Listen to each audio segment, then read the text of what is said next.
College বা বিশ্ববিদ্যালয়ের পড়ুয়াদের জন্য নতুন যে বড় আপডেটটা উঠে আসছে সেটা হচ্ছে করোনা আবহে শিক্ষা প্রতিষ্ঠানে পরীক্ষার সম্মতি কেন্দ্রের। বিশ্ববিদ্যালয় বা শিক্ষা প্রতিষ্ঠানে পরীক্ষার সম্মতি স্বরাষ্ট্র মন্ত্রকের। স্বাস্থ্যবিধি বা ইউজিসি নিয়ম মেনেই পরীক্ষার অনুমতি। মানব সম্পদ উন্নয়ন মন্ত্রকের চিঠি স্বরাষ্ট্র মন্ত্রকে।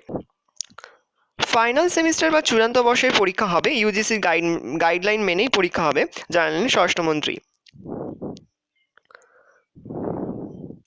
ইতিমধ্যেই রাজ্যের সমস্ত বিশ্ববিদ্যালয়ে সিদ্ধান্ত নিয়েছিল যে লিখিত পরীক্ষা হবে না, 80% বা 20% হারে মূল্যায়ন হবে। এই সিদ্ধান্ত প্রায় কার্যকলাপ হওয়ার সময় তখন কেন্দ্রীয় স্বরাষ্ট্র মন্ত্রকের তরফ থেকে বার্তা দেওয়া হয়েছে যে পরীক্ষা হবে, ফাইনাল সেমিস্টার বা চূড়ান্ত বর্ষের পরীক্ষা হবে। কিভাবে পরীক্ষা হবে তা বিশ্ববিদ্যালয় ঠিক করবে, জানিয়েছে ইউজিসি। ইউজিসির নিয়ম অনুযায়ী ফাইনাল সেমিস্টার বা চূড়ান্ত বর্ষের পরীক্ষা সেপ্টেম্বরের মধ্যে শেষ করতে হবে বলে গাইডলাইনে প্রকাশ করেছে।